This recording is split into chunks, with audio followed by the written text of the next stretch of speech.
It's going to be an expensive winter, isn't it? Then wait and see what it's like in spring and summer, which is the real problem, because the nation's energy suppliers have confirmed their price increases that are kicking in from July the 1st. On average, New South Wales residents will pay 30% more, Victoria 25%, Queensland 26%, and in South Australia also a 30% increase. This is on top of the increases last year, of course. So much for Chris Bowen's promise in May.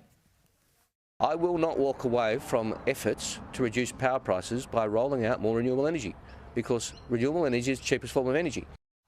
Let's bring in energy expert Matt Rennie from Rennie Advisory, joining us from Brisbane. Good to talk to you again, Matt. This argument is circular, but the reality is really hitting home with consumers now, because they're seeing these increases, the likes of which we've never seen before. Yeah, that's exactly right, Chris. I mean, I don't think it's going to change either. When we spoke a month or so ago, I was saying that power prices wouldn't go down for at least 5 years. I haven't changed that view.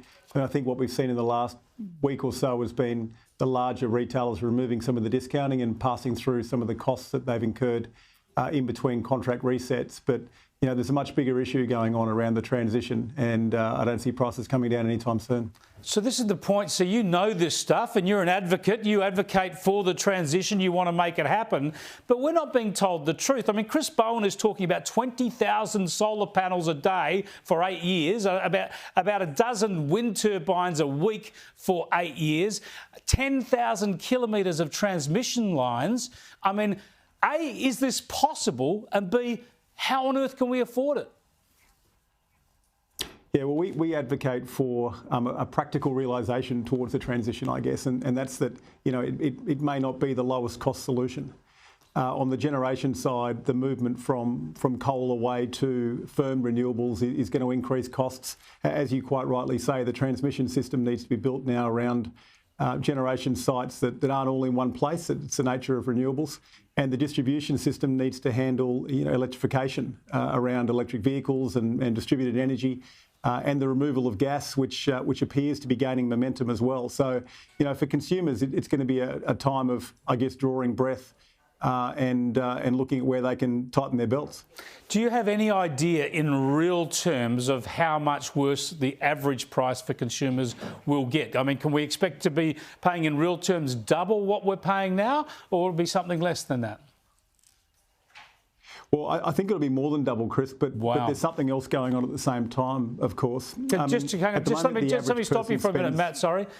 Even with these increases of 30% in the coming financial year, starting next month, from those sort of average prices, which are now roughly, it varies from state to state, about $2,000 a year, you expect Australia, the average price will go to about $4,000 a year. I do, Chris, and the reason for that is that when we stop using petrol in our cars and start fueling them up with electricity, we're going to pick up another $1,500 or so, which will be a straight transfer between.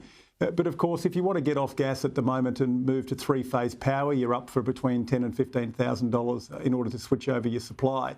And so these transition costs, are really going to be felt by the population much more than they are. It's really the people who need to be able to put pennies aside in order to pay for the transition that are going to cop it, I think. Yeah, and just briefly, the impact on business is even going to be more dramatic, isn't it? Well, it will, and that's really dependent on the way in which government implements the targets. We've seen the safeguard mechanism come in. If that continues to push down into the medium-sized business, it's going to be difficult to continue using, gas to make steam and the like.